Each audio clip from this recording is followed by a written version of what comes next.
Perburuan tahta Akbar One Piece kian terhubung ke beberapa nama besar. Nah, setelah banyak asumsi jika Luffy sendiri itu akan mendapatkan Loki itu ya, hal serupa harusnya juga akan terjadi plot twist pula pada kubu Cross Guild Nakama.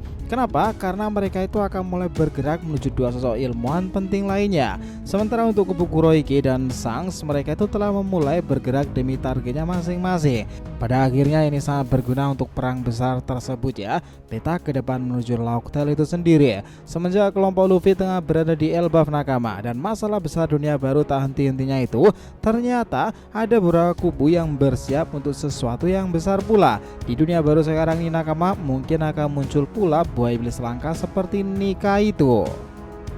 Tetapi memang sinar matahari Nika itu tetap bersinar dan terang ya, menyala sangat luar biasa di Elbaf. Ini dasari karena akan ada Yonko yang terus saja mengincar buah iblis mengesankan lainnya. Nah, mungkin kalian sudah menebak-nebak kan siapa orang itu? Ya, sini menarik. Selamat datang teman-teman, kita bahas alur cerita prediksi ini dengan cukup lengkap dari admin di sini, Joy Boy The Library of Nika. Let's go, kita mulai ceritanya.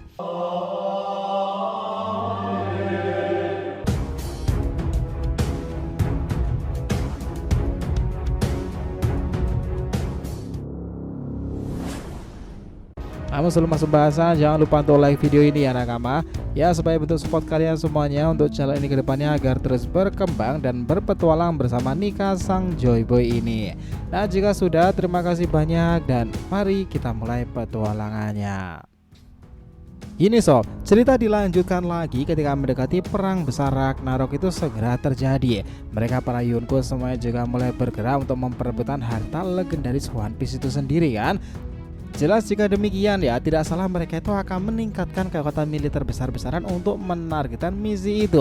Kita tahu bahwa perang besar nanti ketika sudah masuk ending-ending tersebut akan banyak sekali melibatkan beberapa atribut Yonko sendiri, angkatan laut, bajak laut maupun pemerintahan dunia itu kan. Luffy pasti akan menjadi ikon heroik di Elbaf pada nantinya. Bahkan Nakama tidak sedikit dari para fans yang mempraduga Luffy ini akan berhasil menaklukkan Elbaf dan dia membuat teritorial bendera Mugiwara di sana loh. Dia akan menjadikan kerajaan Elbaf sebagai sekutu terbesarnya lagi.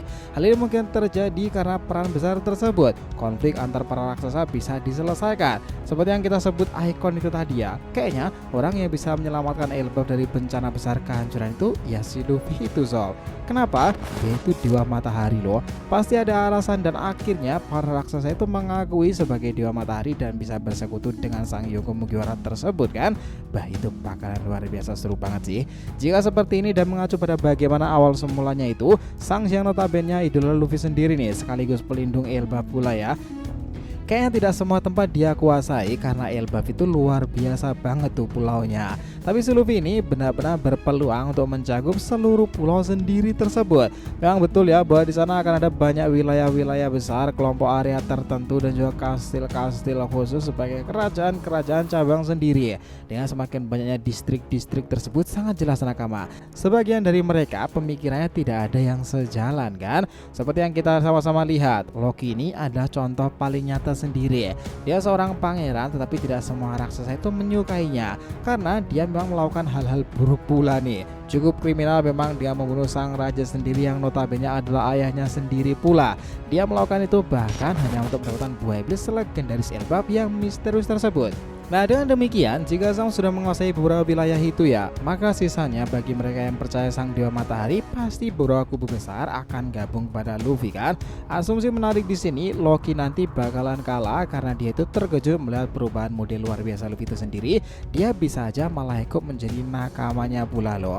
Hipotesa ini didasari pada chapter sebelumnya bahwa dia itu mengaku sebagai dewa matahari sendiri kan. Itu mengindikasikan bahwa Loki sendiri itu juga sangat terobsesi untuk menjadi sang dewa tersebut. Well, belum ada kebenaran yang terungkap apakah dia tahu itulah mode dewa dari Luffy sendiri ya. Jika nanti dia mengetahuinya bahwa Luffy itu adalah Sun God Nika atau dewa matahari yang asli, kayaknya obsesi itu bakalan muncul dan Luffy benar-benar kaget di sana. Ternyata selama ini orang yang dia tunggu itu telah datang. Luffy akan membuat Loki benar-benar terpesona. Jika sudah seperti itu, sangat memungkinkan dia malah menjadi sekutu Luffy sendiri kan. Sebagai seorang musuh tentu Loki itu sangatlah mengerikan. Tetapi jika menjadi bagian dari armada Grand Fleet Luffy itu, Wow, itu sungguh pencapaian besar sih. Kalian mungkin harus ingat momen ini bahwa Mihawk sendiri pernah mengatakan, di dunia baru sekarang ini kemampuan mengerikan itu tak hanya soal haki atau bahkan buah iblis, tapi itu adalah mampu membuat orang-orang bisa bekerja sama, berjalan beriringan dengan sang ikon tersebut. Nah, si Luffy ini telah membuktikannya dan ramalan Takumi itu ada pada Luffy sendiri sob. Nah, scene langsung berpindah pula ya. Beberapa kubu-kubu bajak laut di dunia baru juga telah meningkatkan kekuatan militer mereka. Di sini kita melihat dari kelompok Mihawk sendiri, Cross Guild. Mereka telah menghubungi ayah Sanji dan juga Kaisar Klon tersebut untuk bergabung dan bekerja sama membentuk organisasi kuat bernama Neomets. Kabar ini memang telah tersebar luas ya. Itulah kenapa Cross Guild yang mengetahui hal itu sangat tertarik. Seperti yang kita tahu sob, ayah Sanji, Vince Smoke-Judge itu dan Kaisar Klon itu jelas adalah dua ilmuwan yang terlampau jenius pula, dengan kelebihannya masing-masing ya. Dalam ranah sains mereka memang masih di bawah Dr. Vegapunk, tapi tetap saja keduanya adalah simbol nama besar dalam areanya masing-masing. Kayaknya loh ya, salah satu anggota Cross Guild, mungkin Sir Crocodile ini tertarik dengan proyek tersebut untuk memperkuat sistem dan kekuatan militer tempur mereka. Bisa aja bahwa proyek itu adalah gigantifikasi yang digembar-gemborkan sebelumnya. Itu adalah membuat manusia biasa berubah menjadi raksasa. Kalian ingat gak momen di Pang Hazard kala itu, bahwa Kaisar Klon sendiri pernah melakukan itu saat di tempat tersebut. Dia melakukan percobaan namun hasilnya tidak memuaskan, karena mereka bocah-bocah itu hanya bisa hidup beberapa tahun saja. Namun setelah dia bergabung dengan Vince Smoke-Judge itu, harusnya proyek tersebut akan berjalan lebih lancar lagi. Dia telah dibantu keluarga Sanji tersebut, Germa 66. Dengan asumsi kemungkinan di sini, mereka jelas akan memakai para Germa-Germa tersebut dan manusia buatan itu untuk menjalankan misi besar itu. Nah, bisa jadi nakama bahwa kehadiran Cross Guild sendiri itu adalah mereka ingin mendanai fasilitas yang dibutuhkan agar sesuai rencana kan.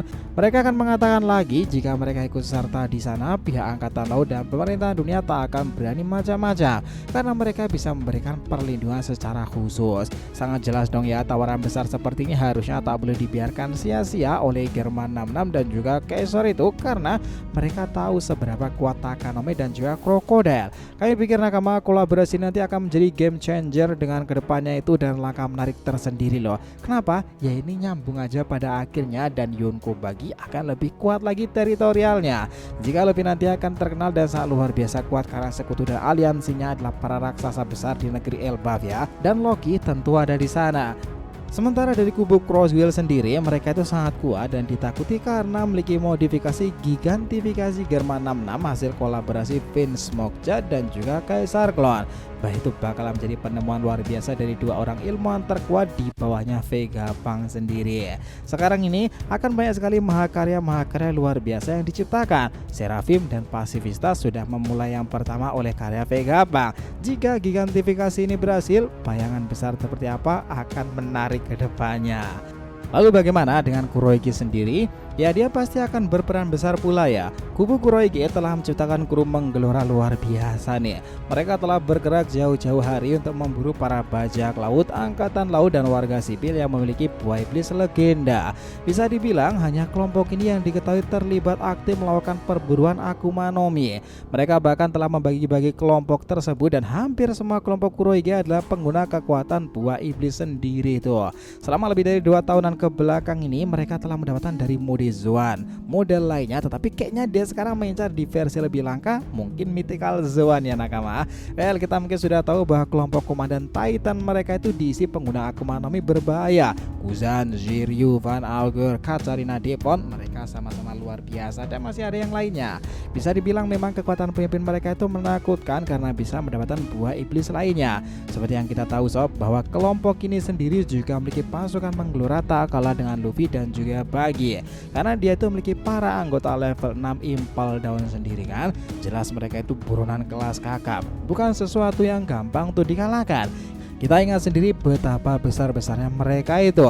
Nah jelas ya, jika pertempuran berlangsung, Kuroiki akan sangat berperan besar pada akhirnya. Lalu bagaimana untuk sang Yonko Akagami? Ya, sementara untuk sang ini juga tak kalah menggelora sob. Akagami memang dianggap Yonko menakutkan, banyak mengetahui rahasia-rahasia besar dunia baru sendiri. Mereka berkebalikan dengan kelompok Kuroiki yang kental akan buah iblis. Kelompok sang situ mirip sekali dengan Rogers, yang mana mereka kuat akan kemampuan hakinya. Sang sendiri memang memiliki para kru-kru sebagian itu adalah raksasa Elbaf sendiri ya. Dory dan Brogy adalah salah satunya. Bisa dibilang selain Sang sendiri memiliki kekuatan mengagumkan, mereka itu memiliki sosok yang dikenal bayangan Sang dengan kekuatan setara. Dialah Mr. Ben Beckman. Mungkin jika era Rogers tuh orang adalah relic versi masa kini. Kemampuannya luar biasa. Tetapi nakama, untuk perburuan One Piece dan menuju Laugh-Tale ke depannya ya, kita sih yakin nih bahwa Sang sendiri itu masih terus menggerakkan para intel-intelnya itu untuk melakukan tugasnya masing-masing. Bisa aja kelompok inilah yang akan melakukan plot twist pertama dengan angkatan laut. Kalian ingat siapa admiral yang paling dianggap membangkang saat ini? Jika Guzan telah gabung ke Kurohige sebagai mantan admiral itu, bagaimana dengan Fujitora? Ya, admiral selalu berseteru dengan fleet Admiral Akainu itu. Dia membubarkan sisi Bukai loh kala itu. Bisa aja di masa depan Fujitora yang sama-sama tak suka dengan Tenryubito Naga Langit ya. Dia terpaksa atau karena keadaan akan bertemu dengan Sangsara Rahasia. Di sanalah Sang itu akan menawarkan Fujitora beberapa hal penting keuntungan kedua belah pihak jika bekerja sama. Apalagi seperti yang kita bilang, Ben Beckman itu adalah negosiator handal dalam kru kapal tersebut kan. Nah, jika seperti ini, Fujitora sendiri itu berkemungkinan membela dan mendukung Sang untuk tujuan mulianya sendiri kan, membersihkan angkatan laut dengan cara membuat mereka tidak lagi harus patuh pada kaum naga langit dan Ryubito. Jika seperti ini, marinir jelas akan pecah belah dong dan terbagi ke dalam beberapa kubu-kubu lain. Belum lagi tekad dan rasa keadilan Fujitora ini seperti Gap dan para anggota SWORD Organization kan, bah itu bakal menjadi plot twist besar pada akhirnya. Saya pikir nakama, perang besar ini nanti adalah tujuan yang besar pula. Insiden Elbaf akan banyak mempengaruhi pada akhirnya sebelum menuju Laugh-Tale. Di balik insiden-insiden ini memang akan terhubung ke beberapa pihak lainnya ya. Keadaan seperti ini harusnya memaksa para Yonko untuk lebih berhati-hati dan mulai menemukan cara agar memperkuat eksistensi dan kekuatan militernya masing-masing. Nah, sepakat nggak tentang semua hipotesa alur cerita ini? Jadi sangat seru kan? Itulah tadi ya bahasan kita mengenai plot twist Loki yang bisa aja menjadi nakama Luffy, Nika Sang Jogo ini, yang mungkin akan terjadi sebelum pertempuran Ragnarok itu. Terima kasih ya telah menonton cerita ini sampai akhir. Jika kalian punya pendapat, langsung aja komentar di bawah nih dan kita akan usahakan respon. Oke, sampai jumpa di video selanjutnya nakama, dan Joy Boy Sang Nika telah kembali ke peradaban One Piece.